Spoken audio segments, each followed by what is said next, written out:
담아서 우리 옆에 있는 분들과 인사 나누도록 하겠습니다. 참 잘 오셨습니다. 인사하겠습니다. 네, 잘 오셨습니다. 네, 우리 한 번 더 인사할까요? 은혜 주실 주님을 기대합시다. 이렇게 인사하겠습니다. 네, 여러분 오늘 이 밤에도 은혜 주실 주님 기대하십니까? 네, 사모하시는 분들에게 하나님께서 넘치는 은혜 부어주실 줄 믿습니다. 몇 가지 광고 말씀 좀 드리도록 할게요. 오늘 이제 전체 진행은 목사님께서 말씀 전해주시고 그 이후에 우리가 기도회를 한 다음에 주기도문으로 마칠 겁니다. 주기도문으로 마치는데 혹시 기도를 그 이후에도 더 하고 싶은 분들은 더 하실 수 있도록 저희가 음악을 틀어 드릴 거니까요. 기도하실 분들은 기도하시고 그 기도하시는 분들을 배려해서 저희가 나가실 때는 조금 조용히 보면 이제 너무 이제 예배 끝난 반가운 마음에 막 여기서부터 막 인사하면서 이렇게 가시는데 조금 자제하시고 문 밖에 나가셔서 교제 조금 더 하시면은 좋을 것 같습니다. 그렇게 진행되는 거 참조해 주시고요. 그리고 내일은 미리 말씀드린 대로 찬양 집회로 진행이 됩니다. 내일 에필로그 찬양팀에서 오셔서 찬양 집회로 진행이 되니까 또 우리 아이들하고 이제 오실 분들은 또 같이 오셔서 그네들 같이 누리실 수 있어도 좋을 것 같습니다.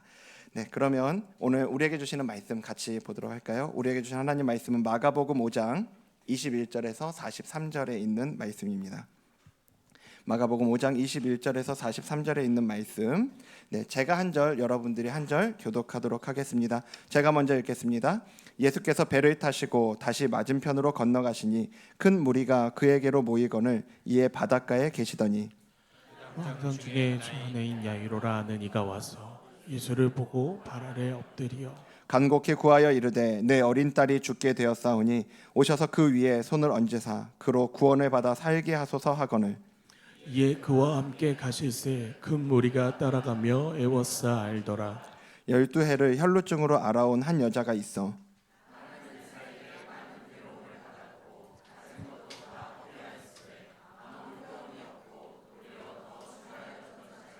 예수의 소문을 듣고 무리 가운데 끼어 뒤로 와서 그의 옷에 손을 대니 이는 내가 그의 옷에만 손을 대어도 구원을 받으리라 생각함일러라. 이에 그의 혈루 근원이 곧 마름에 병이 나은 줄을 몸에 깨달으니라. 예수께서 그 능력이 자기에게서 나가실 줄 스스로 하시고 무리 가운데서 돌이켜 말씀하시되 누가 내 옷에 손을 대었느냐 하시니 제자들이 여짜오되 무리가 에워싸 미는 것을 보시며 누가 내게 손을 대었느냐 물으시나이까 하되 예수와 이 일을 행한 여자를 보려고 둘러보시니 여자가 자기에게 이루어진 일을 알고 두려워하여 떨며 와서 그 앞에 엎드려 모든 사실을 여쭈니 예수께서 이르시되 딸아 내 믿음이 너를 구원하였으니 평안히 가라 내 병에서 놓여 건강할지어다. 아직 예수께서 말씀하실 때 회당장의 집에서 사람들이 와서 회당장에게 이르되 당신의 딸이 죽었나이다 어찌하여 선생을 더 괴롭게 하나이까. 예수께서 그 하는 말을 길에서 들으시고 회당장에게 이르시되 두려워하지 말고 믿기만 하라 하시고 베드로와 야고보와 야고보의 형제 요한 외에 아무도 따라옴을 허락하지 아니하시고 회당장의 집에 함께 가사 떠드는 것과 사람들이 울며 심히 통곡함을 보시고 들어가서 그들에게 이르시되 너희가 어찌하여 떠들며 우느냐 이 아이가 죽은 것이 아니라 잔다 하시니 그들이 비웃더라. 예수께서 그들을 다 내보내신 후에 아이의 부모와 또 자기와 함께한 자들을 데리시고 아이 있는 곳에 들어가서 그 아이의 손을 잡고 이르시되 달리다굼 하시니 번역하면 곧 내가 내게 말하노니 소녀야 일어나라 하심이라. 소녀가 곧 일어나서 걸으니 나이가 12살이라. 사람들이 곧 크게 놀라고 놀라거늘 함께 읽겠습니다. 예수께서 이 일을 아무도 알지 못하게 하라고 그들을 많이 경계하시고 이에 소녀에게 먹을 것을 주라 하시니라. 아멘. 네, 오늘 이제 이 말씀을 가지고 말씀 전해주실 우리 이정규 목사님은요, 이제 영등포구에 있는 시광교회라는 곳에서 건강하게 사역하고 계시고요. 분당 우리 교회에서 이 1만 성도 파송 운동으로 29개 교회 분리 개척하는 과정에서도 멘토단 목사님으로 같이 이렇게 섬겨 주셨던 목사님이십니다. 그래서 지금 우리 교회의 이런 흐름과 이런 것들 너무 잘 알고 계시고 또 목회를 하시면서 건강한 말씀들을 너무 잘 전해주고 계셔서 우리 성도님들이 우리 목사님 통해서 많이 은혜 받으실 수 있도록 이렇게 어렵게 모셨습니다. 그래서 우리 목사님 나오실 때 좋은 목사님 보내주신 우리 하나님께 감사하는 마음으로 큰 박수로 우리 목사님 맞이하도록 하겠습니다.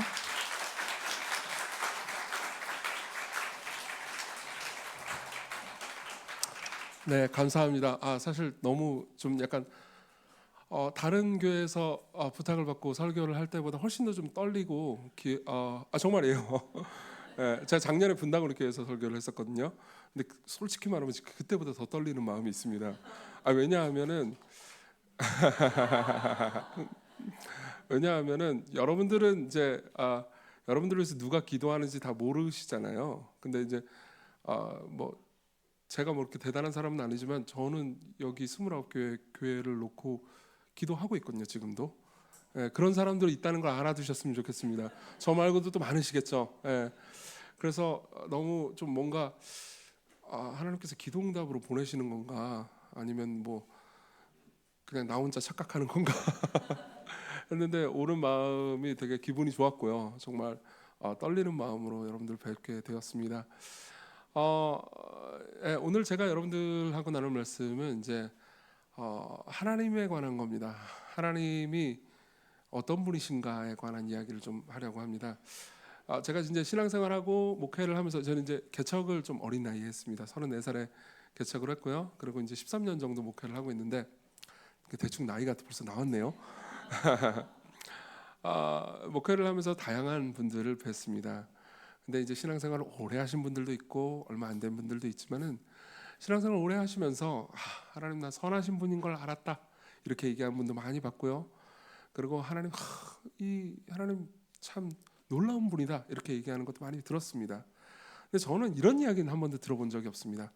야, 내가 20년 동안 혹은 30년 동안 신앙생활 하다 보니까 이제 하나님 적응이 좀 됩니다. 이런 얘기는 들어본 적이 없습니다. 왜요? 하나님은 적응이 안 되는 분이세요. 아마 여러분들 그렇게 느끼실 겁니다. 저도 그렇습니다. 저도 아직도 적응이 안 돼요. 왜냐하면은 항상 하나님께서 일하시는 방식이 제 계획과 달라요. 우리의 계획과 다르고 뭔가 그러니까 우리가 예측 못한 곳에서 늘 일하시고, 그러니까 우리가 이제 계획을 세워가지고 이렇게 우리가 기도해가지고 이렇게 응답해 주시면 참 좋겠다 하면은 꼭 그 반대로 일하시거나 이상한 방식으로 일을 하시는 거예요. 그러니까 적응이 안 됩니다. 이거는 꼭 우리의 생각만은 아닌 것 같습니다. 시편에도 보면요, 굉장히 많은 부분에서 적응이 안 되는 하나님에 대해서 토로하는 시편 본문이 많습니다. 예컨대 시편 13편 1절은 이렇게 말합니다. 여호와여 어느 때까지니까 나를 영원히 잊으시나이까? 주의 얼굴을 나에게서 어느 때까지 숨기시겠나이까? 나의 영혼이 번민하고 종일토록 마음에 근심하기를 어느 때까지 하오며 내 원수가 나를 치며 자랑하기를 어느 때까지 하리이까? 자, 제가 퀴즈를 한번 내볼게요. 이 기도를 하는 사람은 기도를 원래 오랫동안 하고 있던 사람일까요? 거의 안 했던 사람일까요? 그렇죠. 했는데 안 들어주시는 거예요. 했는데 난 진짜 너무 기도를 원하면서 하나님 제발 이때쯤이면 되는 거 아닙니까? 이렇게 내가 기도했는데 하나님 들어주실 때도 되지 않았습니까? 근데 안 들어주시는 거죠. 그러면 이제 할 수 있는 말은 하나밖에 없죠. 언제까지입니까? 여러분들이 나중에 시편에서 검색할 수 있는 기능 다 있으니까 어느 때까지입니까? 언제까지입니까? 이거 한번 검색해 보세요. 굉장히 많이 나옵니다. 그러니까 적응이 안 되는 분이죠, 하나님은. 우리가 읽었던 이 본문의 회당장 야이로도 분명히 그런 마음을 가졌을 겁니다. 우리가 읽었던 본문의 스토리를 좀 간단하게 요약을 해드리겠습니다. 예수께서요 말씀을 전하고 계셨어요. 근데 그 과정 중에 많은 무리들이 이때쯤 되면 예수님께서 아주 인기가 굉장히 좋았을 때거든요. 사역을 하고 나서 조금 지났을 때였습니다. 그리고 나서 어디를 가든 간에 엄청난 무리를 끌고 다니셨어요.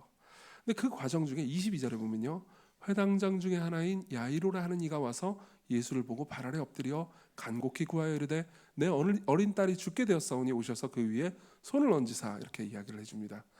그러니까 이제 당시에 회당장이면요 사회적으로는 엘리트 계층이었고요, 그리고 종교적으로도 굉장히 인정받는 사람이었습니다.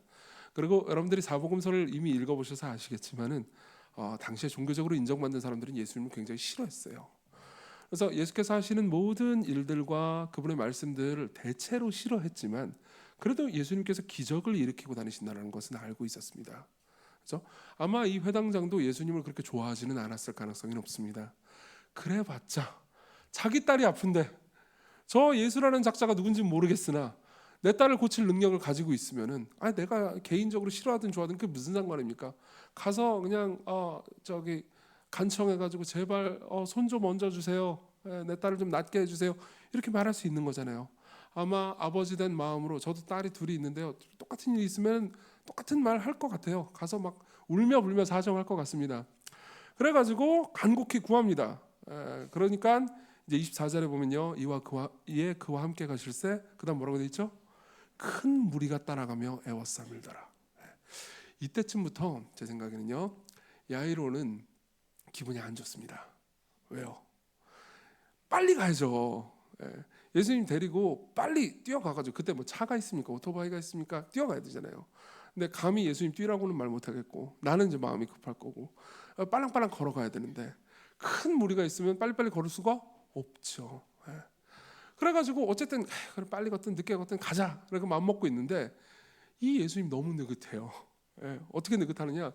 이제 큰 무리가 에워싸가지고 쭉 가는데, 아마도 여러분 경험해 보신 적 있을 거예요.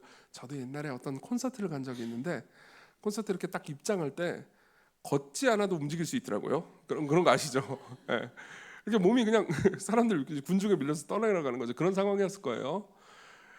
그런 상황에서 예수님께서 이렇게 홍해 이렇게 딱 갈르듯 열려라 참게 해가지고 쫙 해가지고 가면 더 좋잖아요. 근데 그러기는커녕 그 와중에 이제 12해를 12년 동안이나 혈루병이 있었던 여자가 있었어요. 혈루병은 이제 계속해서 하혈을 하는 겁니다. 그러니까 얼마나 고통스러웠겠어요. 근데 그런 여자가 있었는데, 의사들한테도 괴로움을 많이 받았습니다. 돈도 많이 썼을 겁니다. 돈도 많이 쓰고 막 온갖 치료 방법을 동원했지만은 치료가 안 됐고, 그런 상황에서 가진 것도 다 허비됐는데 예수님의 소문을 듣고 뒤에 가가지고 손을 딱 댑니다. 이게요, 당시의 미신 중에 하나였어요. 옛날에는 알렉산더 대왕의 옷깃에 손을 스쳐도 병이 낫는다, 이런 미신 같은 것들이 있었습니다. 알렉산더 대왕은 예수 모시기 좀 전 사람이에요. 그러니까는 이게 이제 이 예수라는 분이 이 여자 입장에서는 예수님이 하나님의 아들이고 이것까지는 모르는 거예요. 잘 모르고 엄청난 존재다, 병도 고치고 대단히 위대한 존재라는 것을 알고는 있는 겁니다. 그러니까 자기가 생각할 때는 최소한 알렉산더 대왕이랑 이렇게 비등한 사람이다라는 정도까지 생각을 했던 것 같아요. 그러니까 가가지고 옷깃이라도 손이라도 이렇게 잡으면 뭔가 내가 나을 수 있지 않을까 해가지고 나은 거예요. 근데 생각해 보세요. 이 여자의 생각에서는 딱 이렇게 손을 건댔는데 나으면은 내가 이제 무슨 일이 있었는지 모르고 이렇게 슉 도망칠 수 있잖아요. 나 아마 그랬던 것 같아요. 그렇죠? 근데 갑자기 예수님께서 서시는 거예요. 누가 내 몸에 손을 댔느냐 물어보십니다. 자, 여기까지 우리가 멋있는 장면이지만 여러분 야이로 입장에서 생각을 해보세요. 아니 지금 1시가 바쁜데, 아니 왜 갑자기 서가지고, 특히 이게 30절에 보면요, 예수께서 그 능력이 자기에게서 나간 줄을 곧 스스로 아시고 무리 가운데 돌이켜 말씀하시되, 이렇게 말하고 있어요. 섰다가 돌이켜서 말씀하시는 거예요. 돌이킬 때 야이로 마음이 어땠을까요? 아주 미치고 환장하는 거죠. 아니 이 양반이 왜 지금 내 딸이 죽겠는데 왜 이렇게 지금 느긋한가, 이런 생각을 하지 않겠습니까? 그죠? 그리고 나서 이제 딱 도착을 해보니까 어떻게 돼 있어요? 딸이 죽었습니다. 그래가지고 35절에 보면요, 아직 예수께서 말씀하실 때 회당장의 집에서 사람들이 와서 회당장에게 이르되 당신의 딸이 죽었나이다. 어찌하여 선생을 더 괴롭게 하나이까? 이미 죽었습니다. 이제 나을 수 없어요. 라고 이야기를 합니다. 그러니까 예수께서요, 그 하는 말을 곁에서 들으시고 회당장에게 이르시되, 그러니까 이 말을 들을 때 회당장은 아주 그냥 분통이 터졌을 겁니다. 두려워하지 말고 믿기만 하라. 이 말이 그냥 이 말만 딱 떼어놓고 보면 얼마나 위로되는 말이에요. 그렇죠? 근데 내 딸 죽은 다음에 이 말을 들으면 이거 야속한 말이죠. 그렇죠? 아마 그런 상황이었을 겁니다. 여러분들도 삶에서 이런 경우를 겪을 겁니다. 이 야이로 같은 경우를 겪을 겁니다. 그러니까 내가 뭘 놓고 기도를 하고 있습니다. 그러면은 그 기도를 하나님께서 응답해 주시면 좋은데, 그 기도를 늘 하나님께서 원하는 방식으로 응답해 주시지 않죠. 또 원하는 때에 응답해 주시지 않습니다. 제가 섬기는 교회는 젊은 청년들이 굉장히 많습니다. 제가 섬기는 그 동네가 젊은이들이 많은 동네예요. 근데 이제 젊은 청년들이 요즘은 결혼 또 잘 안 하려고 하는 청년들도 많지만, 또 신앙 좋은 크리스천 청년들은 결혼 정말 하고 싶어 하거든요. 근데 이제 이렇게 눈들이 다 높잖아요. 그렇죠? 여기 계신 분들도 눈 높으신 분들이시잖아요. 아닌가? 그러시잖아요.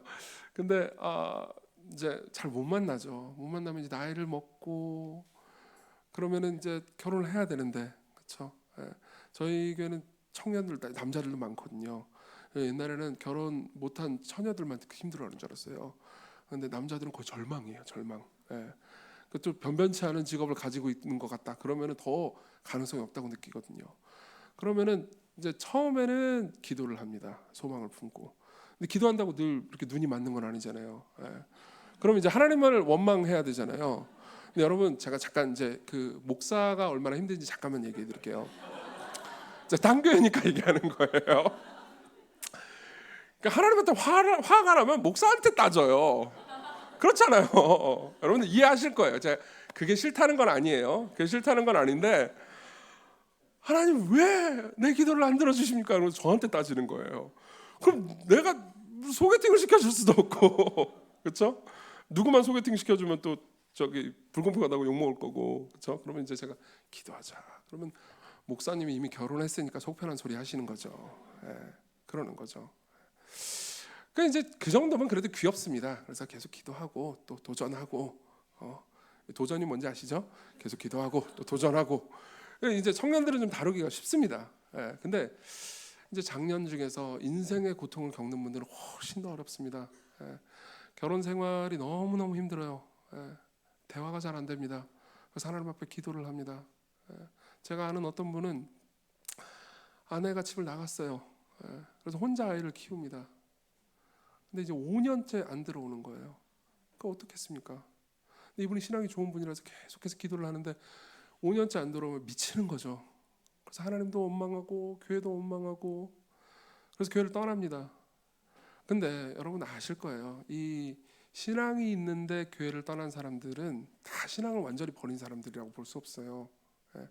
신앙이 있는데 교회를 떠난 사람들이 하나님께 화는 났지만 또 하나님께 시달리는 사람들이기도 해요. 그래서 계속해서 내가 하나님께 화는 났지만 그래도 하나님께 기도해야 될 것 같고, 그래도 주일날 예배 안 드리면 여전히 죄책감이 느껴지고 또 다시 돌아옵니다. 그러면은 그런 상황이 있으면 어떤 기도를 하게 될까요? 하나님 언제까지입니까? 왜 나는 아직까지 기다려야 합니까? 왜 하나님께서 내 사정을 돌아봐 주시지 않습니까? 부부 관계든 아니면 여러분들이 하시는 사업이든, 혹시 여기 계신 분들 중에서 병에 시달리고 계신 분들이든 다 하나님께 무언가를 구해보신 적이 있을 거고요. 그리고 그 가운데서 여러분들은 기다림의 고통을 견디고 계실 수 있습니다. 여기 야이로가 그렇게 기다렸어야 했고요. 그리고 사실 야이로는 어떤 의미에서는 아무것도 아니죠. 이 여자는 12년 동안이나 시달렸잖아요. 그렇죠? 그러니까 여기 나오는 등장인물은 하나님을 기다렸어야 했습니다. 하나님께서 일하시는 것을, 이해가 안 되는 것을 참았어야 했죠. 그리고 우리도 그래야 합니다. 그래서 우리는 삶에서요, 하나님이 적응이 안 되는 겁니다. 그럼 그때 우리는 무엇을 믿을 수 있을까요? 저는 이 본문을 통해서 크게 세 가지를 믿어야 한다고 말씀드릴 것 같습니다. 크게 세 가지를 본문에서 발견할 수 있을 것 같아요. 첫 번째로는요, 예수님이 강한 분이라는 걸 믿어야 합니다. 그게 첫 번째예요. 두 번째로는요, 예수님이 지혜로운 분이시라는 것. 그리고 마지막으로는 예수님이 은혜로운 분이시라는 것을 말씀드리겠습니다. 첫 번째로는 예수님이 강한 분이라는 것, 두 번째로는 지혜로운 분이라는 것, 그리고 마지막으로는 은혜로운 분이라는 것을 말씀드리겠습니다. 자, 첫 번째로 예수님이 강한 분이라는 것을 말씀드리겠습니다. 우리 35절 36절을 보겠습니다. 35절 36절. 저는 같이 읽는 걸 좋아하는데 괜찮으시죠? 네, 35절 36절 시작. 아직 예수께서 말씀하실 때 회당장의 집에서 사람들이 와서 회당장에게 이르되 당신의 딸이 죽었나이다. 어찌하여 선생을 더 괴롭게 하나이까? 예수께서 그 하는 말을 곁에서 들으시고 회당장에게 이르시되 두려워하지 말고 믿기만 하라 하시고. 여기 보면은 실제로 그리스어로 이 원문으로 이 말을 보잖아요. 그럼 예수님께서 굉장히 여유로워 보이십니다. 이제 옆에 있는 사람들은 다 난리 났어요. 이제 딸 죽었고 이제 장례 치러야 되고, 그리고 이제 야이로는 자기 딸 죽었으니까 절망하는 상황이었을 겁니다. 근데 다들 슬퍼하고 절망하고 그러면은 같이 좀 분위기 맞춰줘야 되는 거잖아요. 근데 예수님은 여유롭습니다. 그러고 나서 더 이 분위기 망치는 일을 하세요. 이제 베드로와 야고보 형제 요한의 아무도 따라옴을 허락하지 아니하시면서 쭉 가면서 38절에 보면요, 회당장의 집에 함께 가서 떠드는 것과 사람들이 울며 심히 통곡함을 봅니다. 당시에 그 장례식에 가잖아요. 그러면 통곡하는 사람들이 있었습니다. 1세기에는 통곡하는 사람들을 고용했어요. 왜 고용했느냐? 여러분들 아마 그거 아실 거예요. 그러니까 이 유족들의 복받치는 마음, 특히 가족을 잃어보신 분들은 알 겁니다. 복받치는 마음이 있으면 울고 싶은데 이걸 막 소리를 질러서 울면은 이렇게 좀 해소가 되는데 그게 분위기가 그렇게 쉽게 되지 않잖아요. 누군가 통곡을, 애곡을 그것도 리얼하게 연기력 좋게 막 하는 사람 있잖아요. 그러면 나도 좀 마음이 편해집니다. 그래서 유족들이 편하게 통곡을 할 수 있도록 그렇게 고용된 사람들이 있었습니다. 여러분들도 기도할 때 통성기도 크게 하고 싶은데 분위기가 아무도 통성기도 안 하면 좀 그렇잖아요. 혼자 튀잖아요. 근데 다 같이 통성기도 하고 음악 크게 나오고 그러면 좀 마음 편해지잖아요. 그렇게 생각하시면 돼요. 그러면은 보통 이제 그런 분위기가 형성이 되면 이제 다 울어야 되잖아요. 예수님도 이제 분위기 맞추면서 좀 울어야죠.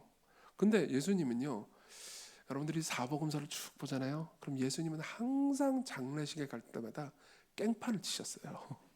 이거 제 표현이 아닙니다. 신학자들이, 본문을 연구하는 신학자들이 난리를 치셨습니다. 분위기를 안 맞춰주세요. 장례식에 가잖아요. 예를 들면은 어떤 청년이 죽은 엄마가 있어요. 너무너무 이제 자기 아들이 죽었으니까 너무너무 슬퍼하는데 예수님께서 장례 행렬을 멈춘 다음에요, 관에다 손을 내치고 막 일어나라 막 이래버려요. 이건 당시의 장례 문화에서는 굉장히 이 예의에 어긋나는 행동이었습니다. 그리고 나사로가 죽었을 때도요, 가가지고 나는 부활이요 생명이니 나를 믿으면 죽어도 살겠고 이렇게 말씀해 버리십니다. 그러니까 이건 장례식의 분위기를 다 망쳐버리는 행동이었죠. 여기서도 예수님께서는 그 일을 하십니다. 장례식의 분위기를 그냥 완전히 망쳐버리세요. 그러면서 뭐라고 그러냐면 39절, 다 울고 있으면 같이 울어줘야 되잖아요. 근데 뭐라고 하시죠? 들어가서 그들에게 이르시되 너희가 어찌하며 떠들며 우느냐. 이 아이가 죽은 것이 아니라 잔다. 그러니까 사람들이 비웃죠. 40절, 그들이 비웃더라. 예수께서 그들을 다 내보내신 후에 아이의 부모와 또 자기와 함께 한 자들을 데리시고 아이 있는 곳에 들어가사 41절 같이 읽겠습니다. 그 아이의 손을 잡고 이르시되 달리다고 마시니 번역하면 곧 내가 내게 말하노니 소녀야 일어나라 하심이라. 자 보세요. 예수님께서는요, 우는 거를 못하게 하십니다. 그리고 분위기를 다 정리해 버리십니다. 그러고 나서 그 아이를 향해서요, 시체를 향해서 탈리타 쿠미라는 말을 합니다. 이게 아람어에서요, 무슨 말이냐면 탈리타야 일어나라 이런 말이에요. 근데 이것 때문에 이 소녀의 이름을 탈리타라고 생각하는 학자들도 있습니다. 근데 좀 더 최근의 연구에 따르면 이 탈리타라는 단어가 이름이라기보다는 애칭 가깝습니다. 그것도 특별히 딸한테 하는 애칭이에요. 여러분 영어로 보면은 sweetheart 이런 말 아시죠? 예쁜 딸한테 hey sweetie, honey 이런 말 아시죠? 제 발음이 안 좋아서 모르시는 건가? 그런 말 있잖아요. 그런 말이랑 되게 비슷한 거예요. 그러니까 아버지가 딸에게 하는 것처럼 탈리타, 쿠미 일어나라. 그래서 잠자는 아이를 깨우는 것처럼 일어나게 합니다. 이게 무슨 의미냐면요, 이런 거예요. 죽었죠. 죽었는데 잔다. 혹은 탈리타 이렇게 이야기를 하는 건 이런 말씀을 하시는 겁니다. 너희들이 볼 때는 이 모든 것이 절망적이겠지만 내가 볼 때는 이건 아무것도 아니다. 너희들이 볼 때는 돌이킬 수 없는 일이 일어난 것처럼 보이지만 내가 볼 때는 그냥 깨우면 되는 일이다. 이렇게 말씀하시는 거죠. 자, 여기서 우리가 알 수 있는 게 있습니다. 뭘 알 수 있냐면요, 능력이 다르면 우선순위가 달라진다는 겁니다. 능력이 다르면 우선순위가 달라지는 겁니다. 잘 한번 생각해 보십시오. 자, 야이로가 처음에 원했던 게 뭘까요? 딸이 낳는 거죠. 그렇죠? 그러니까 정확히 말하면 딸의 건강입니다. 그렇죠? 근데 저 보세요. 딸이 살아 있을 때 가서 손을 얹으면은 낳으면 건강해진다. 야이로의 계획은 이거였어요. 그렇죠? 근데 예수님 입장에서는 어차피 얘가 죽어도 예수님은요, 다시 살려서 건강하게 할 수 있는 능력이 있어요. 그렇죠? 물론 야이로는 거기까지는 상상도 못 하죠. 그러니까는 예수님 입장에서는 늦게 가도 상관이 없어요. 어차피 늦게 가지고 죽으면 다시 일으켜가지고 살리면 되잖아요. 갔는데 여전히 안 죽고 아프면은 그냥 손 얹고 낫게 하면 되고, 그리고 갔는데 죽었다. 그러면 그냥 말씀만 해가지고 낫게 다시 건강하게 만드실 수 있단 말이에요. 그러니까 예수님 입장에서는 늦게 가나 빨리 가나 상관이 아무것도 없습니다. 근데 이 혈루병 12년 동안 혈루병 걸린 여자는 그냥 예수님 쓱 만지고 도망가려고 그랬단 말이에요. 근데 얘는 잡아야죠. 예. 잡아서 할 일이 있었어요, 예수께서는. 그러니까 이게 더 급한 거예요, 예수님 입장에서는. 어차피 그분의 능력이 다르시니까요. 예. 여러분, 이거는 삶에서 경험할 수 있습니다. 제가 옛날에 경험했던 이야기를 해드리겠습니다. 저는 직장 생활을 약간 했습니다.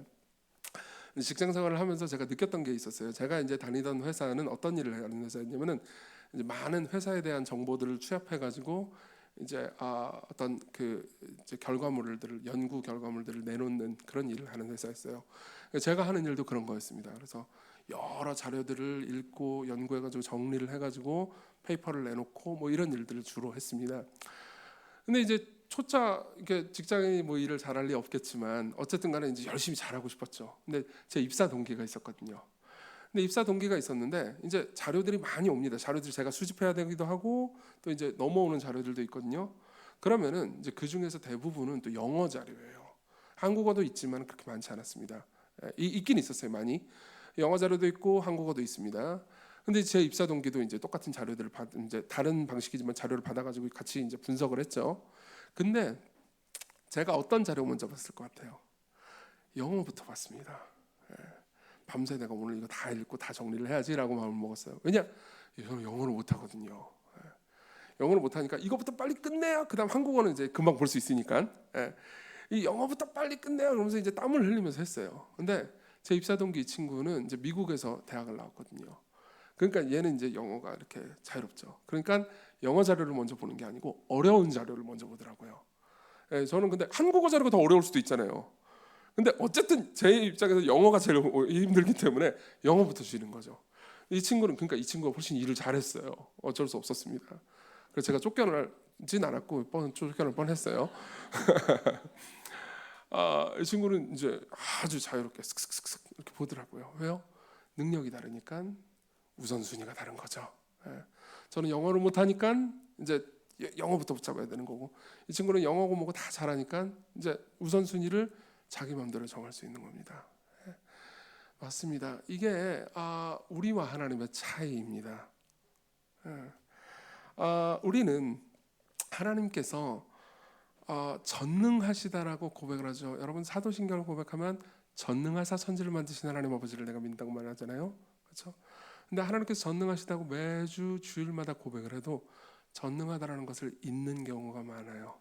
그러니까 삶에서 어떤 일들이 있을 때 하나님께서 이때쯤은 일을 하셔야 그 이후에 일들이 돌이킬 수 없이 망가지는 걸 막을 수 있을 것 같아요. 그렇죠? 내가 나이를 이 정도로 먹었으니까 이때쯤은 내가 하나님의 응답이 있어야 그 이후에 내가 더 늙기 전에 이 모든 것들을 수습할 수 있을 것 같은 생각이 듭니다. 내가 이 관계가 망가진 게 이렇게 몇 년이 지났는데 여기서 더 1년 혹은 2년 더 가면은 이 관계가 돌이킬 수 없이 틀어질 것 같은 느낌이 들 때가 있습니다. 그러면은 그때 우리가 화가 나고 하나님께 어느 때까지입니까? 라고 묻게 되는 거죠. 근데요, 하나님께는요 돌이킬 수 없는 일이라는 것은 없습니다. 그분에게는 돌이킬 수 없는 일은 없습니다. 그래서요 우리는요 우리가 세운 계획이 무너질 때 좌절하지 않을 수 있는 겁니다. 많은 사람들이 생각합니다. 내년 봄에는 뭘 하겠다. 올 연말에는 뭘 하겠다. 그리고 내가 이렇게 사업을 새로 시작했으니까 내년에는 혹은 내후년에는 어느 정도 뭐가 있어야겠다 라고 생각을 합니다. 그리고 자신만의 계획표를 가지고 있죠. 근데 그때 우리가 들어야 되는 말씀은요 36절의 이 말씀입니다. 두려워하지 말고 믿기만 하라. 두려워하지 말고 믿기만 하라. 내 계획표대로 안 돼도 좋고 아니 내 계획표대로 안 되는 것이 좋다. 그분의 계획표대로 되는 것이 좋다. 여러분들이 기도하고 있다면요 하나님께서는 그 기도를 듣고 계십니다. 예수 그리스도께서는요 야이로가 급하다는 걸 모르고 계시지 않습니다. 예수 그리스도께서는 여러분들이 급하다는 것을 모르고 계시지 않습니다. 그분은 여러분들의 필요와 사정을 여러분들이 아는 것보다도 훨씬 더 잘 아시는 분이니까요. 그분의 전능하심을 믿으십시오. 두 번째로 넘어가겠습니다. 두 번째는요 예수님이 지혜로운 분이라는 겁니다. 그분의 지혜를 믿는 겁니다. 자, 예수께서는요 지금 이 모든 과정을 통해서 단순히 병만 고치기를 원하시는 것 같아 보이지 않습니다. 뭔가 그 이상의 일을 하기를 원하십니다. 일단은 이 혈루병 걸린 여자부터 한번 보죠. 우리 32절부터 34절을 보겠습니다. 32절부터 34절, 제가 일단 32절을 읽을게요. 예수께서 이 일을 행한 여자를 보려고 둘러보시니 여자가 자기에게 이루어진 일을 알고 두려워하며 떨며 와서 그 앞에 엎드려 모든 사실을 여쭈니. 34절 시작. 예수께서 이르시되 딸아 내 믿음이 너를 구원하였으니 평안히 가라 네 병에서 놓여 건강할지어다. 네, 자, 이 여자 입장에서는 어떤 작전이었냐면요. 그러니까 이제 약간 좀 미신적인 믿음이 있었던 거죠. 근데 이 대단한 분의 손을 대면은 내가 나을 거다. 근데 나은데 보세요. 이 지금 사람들이 막 꽉 차가지고 뭐 이렇게 그냥 걷지 않아도 움직일 수 있을 정도란 말이에요. 그렇죠? 근데 그런 상황에서 이 남자를 한번 쓱 스치는 방식으로 한다 하더라도 누가 손을 댔는지 안 댔는지 알게 뭡니까? 그렇죠? 게다가 그 과정 중에서 내가 손을 대서 내가 병을 나을 것을 이분이 알아챌 거라고 생각도 할 수가 없잖아요. 근데 그 과정 중에서 내가 나으면은 이제 가면 되는 거죠. 그렇습니다. 근데요, 보세요. 예수님 입장에서는 단순히 이 여자가 병이 나으면 끝나는 게 아니었습니다. 왜 그러냐면요, 여러분들 우리도 다 우리 인정할 만한 것을 한번 생각해 보겠습니다. 여러분 중에서 아프신 분들이 계실 겁니다. 아프신 분들이 계신 상황에서 제가 이런 얘기를 하는 게 가혹할 수 있겠지만 우리 인생을 좀 길게 생각해 봤으면 좋겠습니다. 아프잖아요. 그러면은 고통스럽죠. 그러다가 죽습니다. 근데 건강하잖아요. 건강하게 살다가 죽습니다. 제가 너무 가혹하게 말했나요? 하나님께서는 우리의 인생을 태어날 때부터 죽는 날까지만 보시는 게 아니고 태어날 때부터 영원까지 보십니다. 그러니까 우리의 인생을 볼 때요, 잠시만 보는 것이 아니고 영원까지 보시기 때문에 우리의 인생에서 가장 중요한 것, 가장 먼저 치료해야 될 것을 아시는 거죠. 그렇기 때문에 이 여자가요, 만일 몸만 낫고 그냥 예수님과 대화도 안 나누고 그냥 딱 도망가잖아요. 그럼 예수님으로부터 받을 수 있는 모든 유익을 다 받을 수가 없습니다. 그냥 몸만 낫고 끝나는 거예요. 몸만 낫고 좋겠죠, 당연히. 12년 동안이나 계속해서 하혈을 하고 있는데 걔 나으면 얼마나 기쁘겠습니까?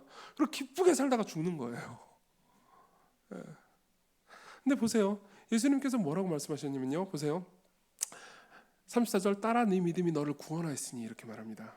근데 이 표현은요, 당시에 이제 일종의 이걸 제사장적 문구라고 합니다. 이게 무슨 말인지 설명해 드릴게요. 자, 보세요. 당시에 혈루병에 걸리잖아요. 그러면은 부정한 사람으로 간주됐습니다. 그러니까 그 사람을 만지면은 나도 부정해지는 거예요. 이런 사람은 성전에 갈 수가 없어요. 기도도 할 수가 없습니다. 이런 사람은 종교적인 예식에 절대 참여할 수가 없었습니다. 그러니까 이 여자가 당한 고통은요, 단순히 몸만 아픈 고통 정도가 아니었어요. 정서적으로도 굉장히 망가졌겠죠. 그렇죠? 돈도 다 날라갔습니다. 의사들한테 이제 낫지도 못하니까요. 그런 상황에서 보세요, 영적으로도요, 성전에 가서 기도를 할 수가 없잖아요. 그러니까 영적으로도 하나님과의 관계가 완전히 망가진 상태였을 겁니다. 근데 그 상황에서요, 예수께서요, 네 믿음이 너를 구원했다라는 말은요, 그러니까 공식적으로 네가 가지고 있는 모든 부정함이 해소됐다라는 선언이었거든요.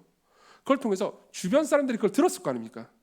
그러면서 주변 사람이 들음으로써 이 여자가 다시 공동체에 받아들여지게 된 거예요. 그러니까 예수님 입장에서는 이 여자를 몸만 낫게 하실 수 없었습니다.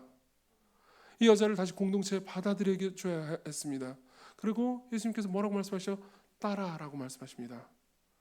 즉 하나님께서 이 여자의 가족이라는 것을, 하나님이신 동시에 사람이신 예수 그리스도께서 이 여자의 가족이라는 것을 확인시켜 주시죠. 내 병에서 놓여 건강할지어다. 병에 놓였다라는 것도 확인해 주고요. 그리고 이제 앞으로 성전에 이제 들어갈 수 있게 됐잖아요. 이제 영적으로도 하나님과의 관계가 다시 회복될 수 있을 것을 선포하신 거죠. 그러니까 예수님께서 이 여자에게 해주고 싶으셨던 일은, 그러니까 굳이 이 바쁜 와중에서도 멈추시고 이 모든 것들을 해주시고 싶으셨던 가장 중요한 거는요, 단순히 몸만 낫는 게 아니고 몸을 낳음과 동시에 이 여자의 영적인 그리고 정신적인 모든 문제들, 관계의 모든 문제들을 총체적으로 회복시켜 주시고 싶으신 거죠. 또 야이로도 마찬가지입니다. 야이로도 보면요, 우리 36절을 한번 보겠습니다. 36절, 예수께서 그 하는 말을 곁에서 들으시고 회당장에게 이르시되 두려워하지 말고 믿기만 하라. 그러니까 보세요, 이 상황에서 야이로가 단순히 병이 낫는 것보다 이 예수님을 믿을 것을 명령하십니다. 자 보세요, 여러분들이 기독교 신앙을 가지고 계신 분들이라면 다 여기에 동의하실 겁니다. 내 몸이 아픈 거에서 낫는 것보다 내 몸이 가지고 있는 죄의 문제에서 해방돼서 믿음으로 구원받는 것이 우리 영혼을 살펴볼 때 훨씬 더 중요하다는 것을 알고 계시죠? 그렇죠?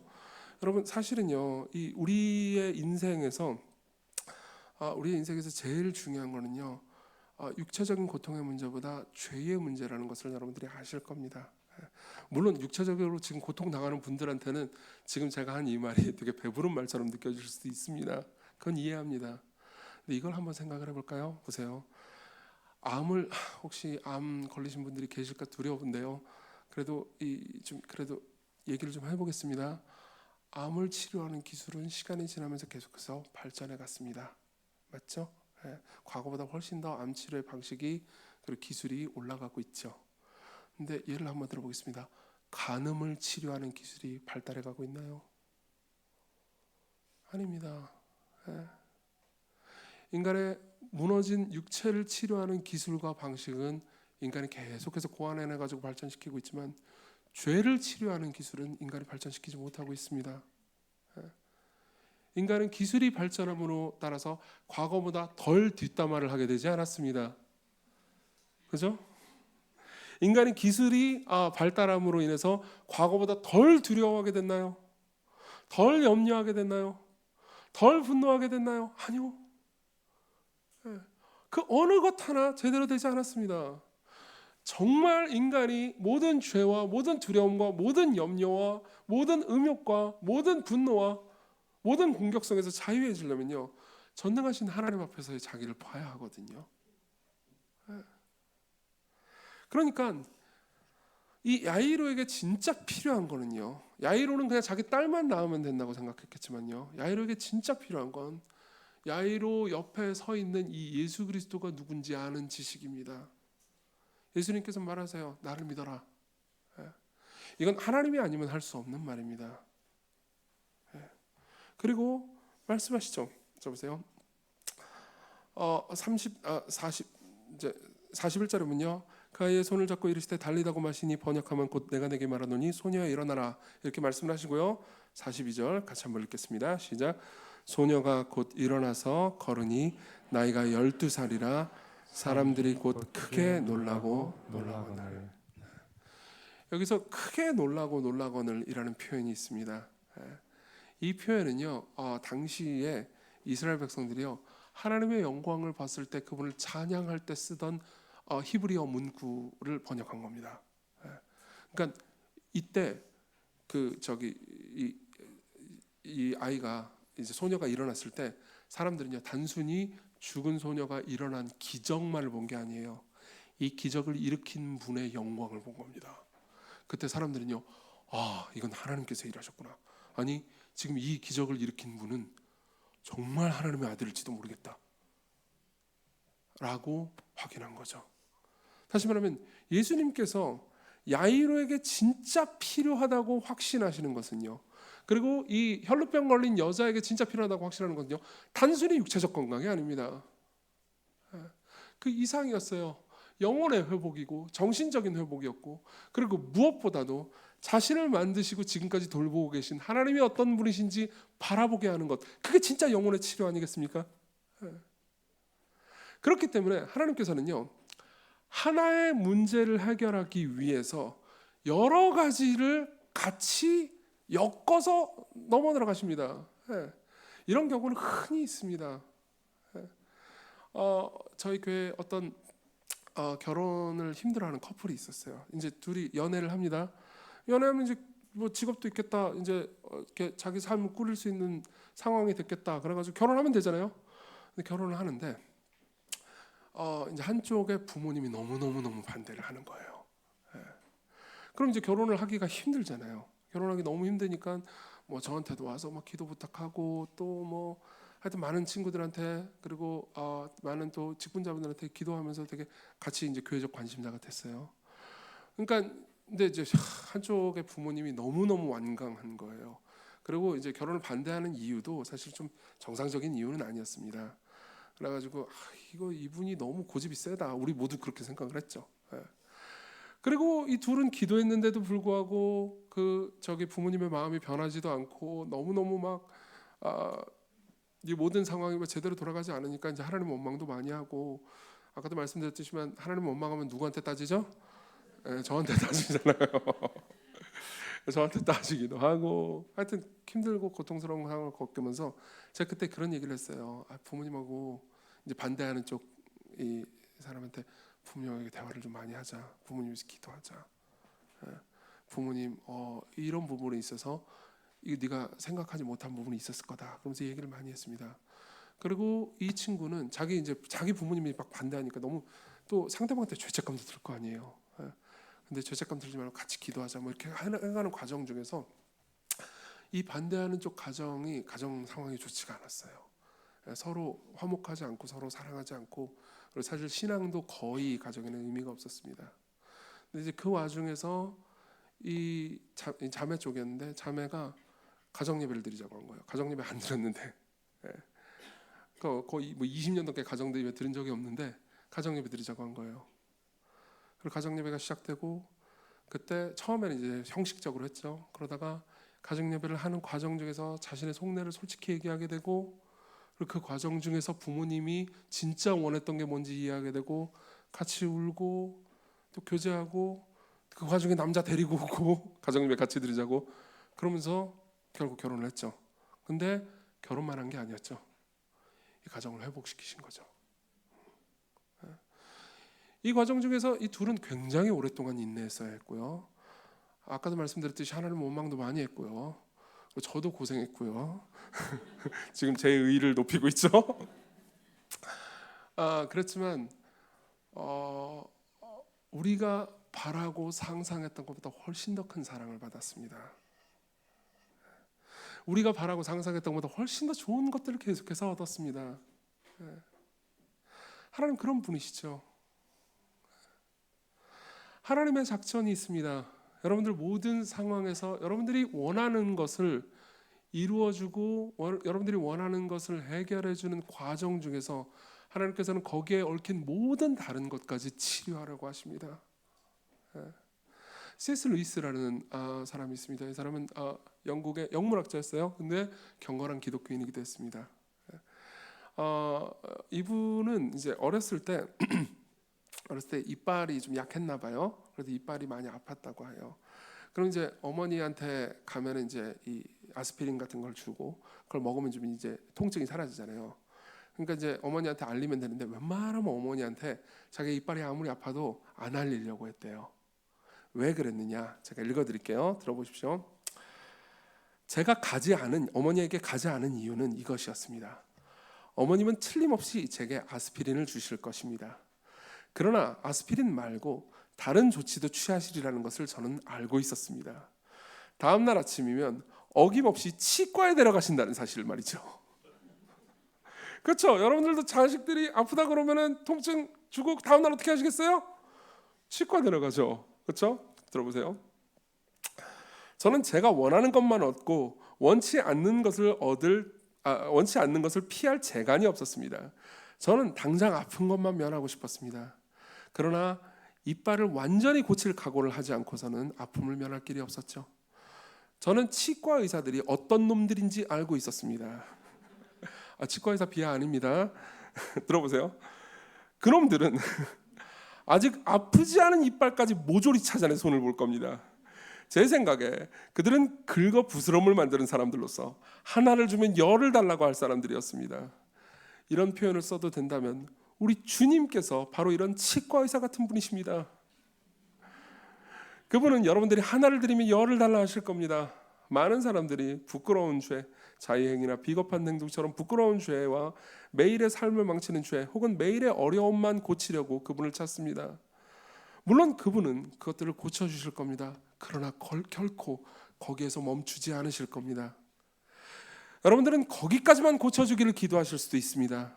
그러나 일단 주님을 끌어들인 이상 완전하게 치료받지 않을 길은 없습니다.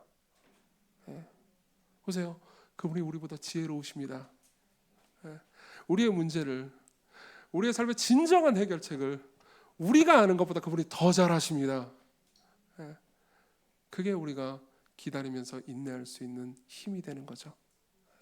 자, 마지막으로 넘어가겠습니다. 그분이 은혜로우시는 분이라는 겁니다. 여기까지 설교를 들으면서 이런 생각을 하는 분들이 계실지 모르겠습니다. 맞아, 그분이 강한 분이지. 그분이 지혜로운 분이지. 그러니까는 내 문제를 나는 인내하고 견디고 계속 기도할 힘을 얻겠다. 이렇게 생각할 분들도 분명히 계시겠지만 또 어떤 분들은 이런 분들이 계실 수도 있을 것 같습니다. 아니 근데 내가 아직 기도 응답을 못 받는 이유는, 내가 아직 하나님의 은혜를 아직 못 받는 이유는, 그러니까 그분이 강하고 지혜롭기 때문에 지금 내가 기다리는 게 아니고 내가 평상시에 죄를 많이 지어서 내가 문제가 많아서 하나님 나를 외면한 게 아닐까? 이런 생각을 하는 분들도 계실지 모르겠습니다. 하나님 나를 외면해서, 하나님 나를 안 사랑해서 내가 지은 죄가 너무 많아가지고 나는 치료를 못 받는구나. 이런 생각을 하는 분들이 많지 않을 것 같지만요, 실제로 목회적으로 상담을 하다 보면은 삶을 통해서 특별히 과거에 내가 어느 시점에 저질렀던 어떤 죄 때문에 마음이 괴로워서 그런 생각을 하는 분들이 계세요. 특별히 어려운 일을 겪잖아요. 그럼 내가 무슨 죄를 지어서 이런 어려운 일을 겪는 거 아닌가? 라는 생각하는 분들이 계실 겁니다. 저도 지금도 그런 생각이 들어요. 저는 지금도 가끔 지갑 잘 잃어버리는데 지갑만 잃어버리면 내가 무슨 죄를 저질렀지? 하나님 왜 나를 치시지? 아직도 그런 생각 하거든요. 그런 분들을 위해서 여러분들이 믿어야 될 것을 좀 말씀드리겠습니다. 첫 번째로는요, 두 가지 얘기를 드릴게요. 첫 번째로는 그분의 은혜가 공격적이라는 것을 기억하십시오. 예수님의 은혜가 공격적이라는 것을 기억하십시오. 이게 무슨 말인지 설명해 드릴게요. 자, 보세요. 이 혈루병 걸린 여자가요, 교리를 잘 알았을까요? 아닙니다. 믿음이 온전했을까요? 아니요, 꽤나 미신적인 믿음이었습니다. 근데요, 우리 구주께서는요, 이 여자 안에 있는 아주 작은 갈망, 우리가 볼 때 이것도 믿음이라고 할 만한 아주 작은 갈망, 아주 작은 원함, 아주 예수님께 거는 아주 작은 희망을 보시고요, 그걸요 붙잡으셨습니다. 신락 같은 믿음이라고 되어 있잖아요. 겨자 씨알을 만한 같은 믿음이라고 있잖아요. 그럼 그분은요, 그걸 보시고 그 믿음이 온전하기 때문이 아니고 그 믿음이 예수님 자신을 향했기 때문에 그걸 붙잡으십니다. 공격적으로요. 여러분들 안에 있는 작은 믿음의 실마리라도 놓치지 않으실 겁니다. 많은 사람들이 이렇게 생각합니다. 난 믿음이 너무 약해요. 나는 구원받을 만한 큰 믿음이 없는 것 같아요 라고 말합니다.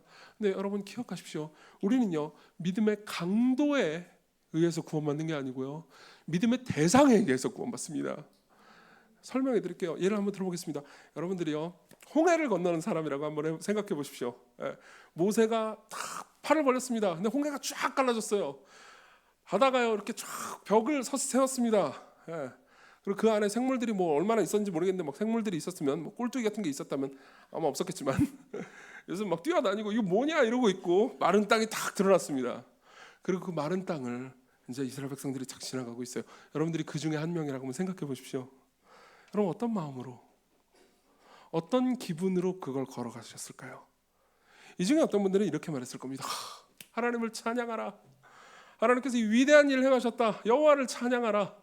우리 하나님께서 우리를 돌보시는구나. 하나님의 백성들을 돌보시는구나. 그러면서 찬양하면서 갔을 거고요.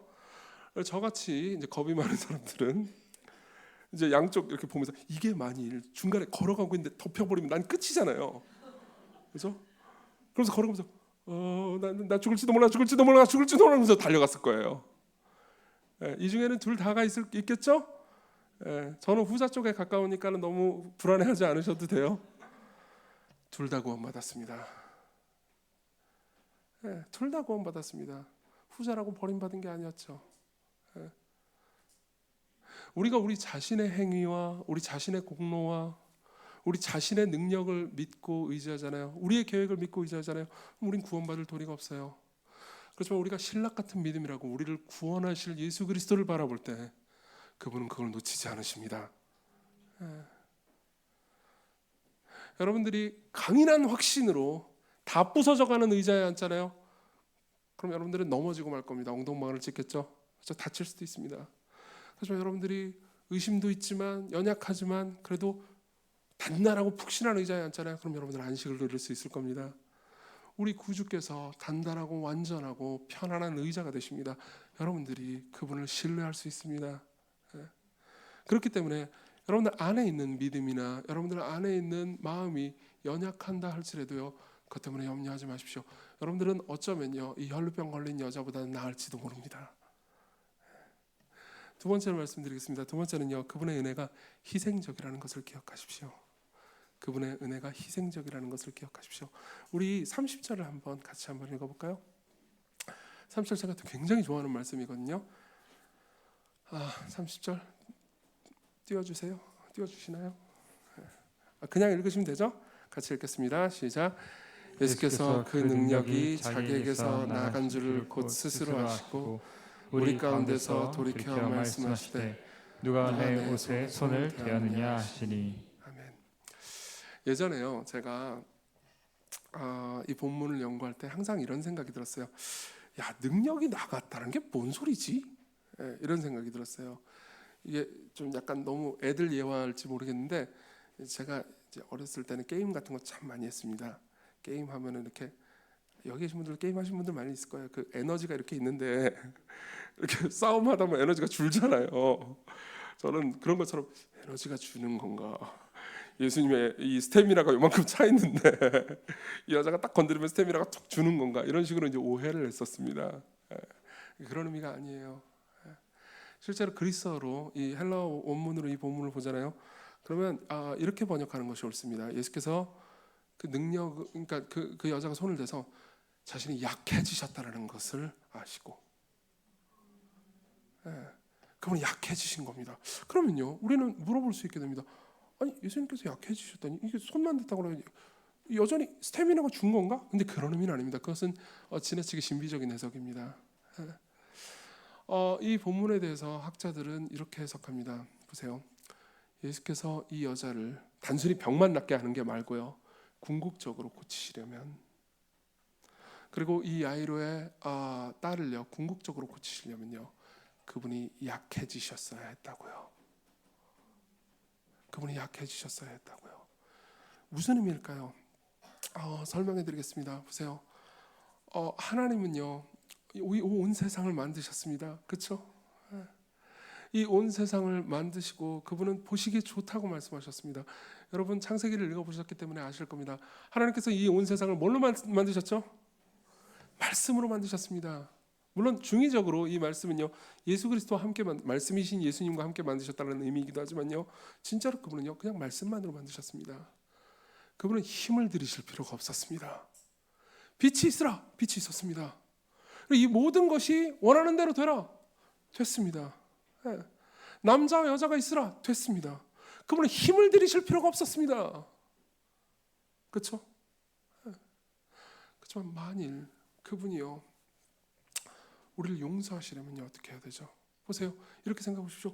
그분은 아무 힘도 아무 능력도 더 약해지실 필요 없이 이 온 세상을 만드셨죠. 근데 이 온 세상이 어떻게 됐습니까? 인간의 죄 때문에 망가져 버렸습니다. 그리고 인간의 죄 때문에 망가졌기 때문에요, 이 모든 것들은 회복이 필요했죠. 특히 우리가 회복이 필요한 존재가 됐습니다. 여러분 한번 상상해 보십시오. 여러분들이 세계에서 가장 큰 부자라고 합시다. 요즘 세계 제일 큰 부자가 누구죠? 저 빌 게이츠까지만 아는데, 빌 게이츠라고 할게요. 빌 게이츠 돈 많죠? 여러분들 빌 게이츠 수준으로 돈이 많습니다. 근데 비행기를 타고 가다가, 자가용 비행기를 타고 가다가 비행기가 불시착한 거예요. 그래서 비행기가 산산조각이 났다고 한번 생각해 보세요. 근데 이제 말도 안 되는 예지만 어쨌든 비행기가 산산조각이 났지만 나는 뭐 살아남았습니다. 안 다치고 살아남았어요. 그것도 그랬다고 할게요. 그러면 보세요. 여러분들이 만일 그 비행기 주인이라면요, 그 비행기를 어떻게 할까요? 산산조각 난 비행기를. 보통 정상적인 사람들이라면 아유 그거 빨리 폐기 처분하고 버려버리고 3천 정도 났으니까 새 비행기 사겠죠. 예. 빌 게이츠 정도로 돈 많으면 새 비행기도 뭐 그냥 주문해. 그러면 이제 바로 살 수 있을 것 같잖아요. 그렇죠? 이걸 회복시킬 생각은 안 하겠죠. 그냥 새 거 사는 거예요. 아이고 더 좋은 거 사자. 새 거. 아주 요즘 기능 성능 좋은 거 이걸 사자 이럴 겁니다. 근데요, 이 빌 게이츠가 만일 내가 탔던 그 비행기를 그 다 산산조각 부서진 그걸 다 다시 끌어모아 가지고 원래처럼 만든 것보다 원래보다 훨씬 더 단단하고 아름답게 만들 계획을 짰다고 합시다. 그럼 돈이 훨씬 더 들겠죠. 훨씬 더 큰 희생을 치러야 될 겁니다. 훨씬 더 큰 기술력이 필요할 겁니다. 훨씬 더 많은 희생을 해야 원래대로 바꿀 수 있을 겁니다. 자 보세요. 하나님이 인간을 만드시고 세상을 만드셨습니다. 그리고 인간이 타락했습니다. 그리고 인간은 망가졌고요. 죄로 인해서 세상도 망가졌죠. 그럼 하나님 입장에서 제일 쉬운 방법은 뭐죠? 자, 지옥. 그리고 새로 말씀하시는 거죠. 빛이 있으라. 예? 보세요. 제가 좀 너무 신나서 그래요. 왜 그러냐면 너무 쉽잖아요. 하나님이 이렇게 했으면 하나님을 사랑하는 제 입장에서 너무 신나죠. 예. 와, 하나님 힘 하나도 안 들리네. 근데 저는 지옥에 가야 됩니다. 그분이 세상을 만드시기 위해서 그분은 약해지실 필요가 없었습니다. 그분이 이 세상을 조화롭게 움직이기 위해서 그분은 희생하실 필요가 없었습니다. 그러나 그분이 우리를 용서하시기 위해서는 그분이 약해지셨어야 했어요. 그분이 우리를 변화시키시기 위해서는 그분이 우리를요 타락하고 망가진 모습에서 원래대로 회복시키실 뿐만 아니라 원래보다 훨씬 더 아름다운 모습으로 구원하시기 위해서는요 하나님의 영원한 아들이 그 강력한 분이 그렇죠? 천사들과 하나님 안에서 모든 기쁨과 찬송과 영광을 누리시는 분이요 이 땅에 사람의 육체를 입고 약함으로 오셨어야 했습니다.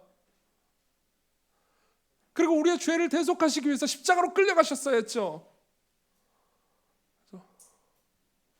세상을 만드는 일은 빛이 있으라는 말씀 한마디면 됐지만 우리를 새롭게 하시고 우리를 진정으로 구원하게 하시는 일은요 하나님의 아들이 십자가에 못 박혀 죽으셨어야만 했습니다. 그분이 희생하지 않으면 우리는 구원받을 도리가 없었죠. 마가복음을 연구하는 모든 사학자들은요 이분이 혈루병 걸린 여자가 이분을 만졌을 때 이분이 약해지셨다는 표현이 사실은 예수 그리스도께서 장차 지실 십자가에서의 고통과 괴로움의 전주곡이라고 말합니다. 복선이라는 거죠. 그분이 약해지시지 않으면 그분이 버림받지 않는다면 그분이 희생하지 않는다면 우리는 구원받을 수 없습니다. 누가복음에 따르면요. 누가복음 8장 42절에 따르면요. 이 야이로의 딸 있잖아요. 이 야이로의 딸은 외동딸이라고 말합니다. 이는 자기에게 12살 된 외딸이 있어 죽어가미로라. 여러분 여기 외동이라는 말은요. 예수 그리스도께서 영원한 독생자라는 말에 그리스도하고 똑같은 단어입니다. 모노게네스라는 단어인데요. 똑같은 단어입니다. 이건 의도적으로 마가복음을 쓴 사람, 누가복음을 쓴 사람이 이렇게 쓴 거예요. 무슨 의미죠? 이 외딸이 살아나서 구원받기 위해서는 하나님의 영원한 독생자 외동아들이 십자가에서 고통당하셨어야 했습니다. 여러분 그런 희생적인 은혜로 여러분들을 사랑하시는 분이 여러분들을 기다리게 한들 그것이 여러분들을 고통스럽게 만들기 위해서 한 일이겠습니까? 여러분들을 위해서 모든 것을 내어주신 분이 여러분들을 잠시 기다리게 하고 그리고 또 인내하게 하고 그리고 괴롭게 한다 한들 그것이 여러분들을 궁극적으로 버리기 위해서 그 모든 일을 하시는 걸까요? 그렇지 않을 겁니다. 좋은 아버지와 어머니는요 때때로 자녀들을 괴롭게 합니다. 제 둘째 딸은요 항상 이 콘센트가 있잖아요. 그럼 젓가락으로 콘센트를 찌르려고 했습니다. 그럼 저는 안 돼! 그러면서 뛰어가가지고 제 딸의 인생을 망쳐놨습니다. 그때 제 딸은요 아빠가 내 인생을 망쳤어, 내 즐거움을 망쳤어 라고 생각했지만 저는 제 딸의 인생을 구하고 있었습니다. 그렇죠? 우리 모두 마찬가지일 겁니다. 우리 모두 저를 포함해서요. 그분 앞에 아이에 불과합니다. 우리의 지혜도 아이고 우리의 능력도 아이고 우리의 참을성도 아이에 불과하죠. 그러나 그분은 여러분들을 사랑하십니다. 여러분 인내하면서 지금 상황을 하나님께 구하면서 기도하십시오. 그 힘을 얻으십시오. 그리고 특별히 한 가지만 더 말씀드리고 끝내겠습니다. 여러분들이 교회를 이루고 이제 2년이 다 되어간다는 것을 알고 있습니다. 그리고 그 과정 중에서 이렇게 아름다운 교회를 세우게 하신 하나님이 정말 감사합니다. 저도 감사하고 여러분들 더 감사하시겠죠? 그렇지만 여러분들 여전히 교회 공동체에서 인내해야 될 것들이 있습니다. 서로를 인내해야 될 거고요. 그리고 목회자들을 인내해야 될 것도 있고요. 그리고 무엇보다 자기 자신을 또 인내해야 되겠죠. 하나님께서 어떻게 이 교회를 이끌어 가실지 우리의 계획, 우리의 마음, 우리의 능력대로 되지는 않을 겁니다.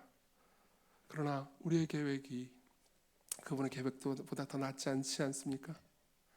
그분을 신뢰합시다. 그리고 우리 자신의 운명과 이 교회의 운명을 주께 맡기셨으면 좋겠습니다.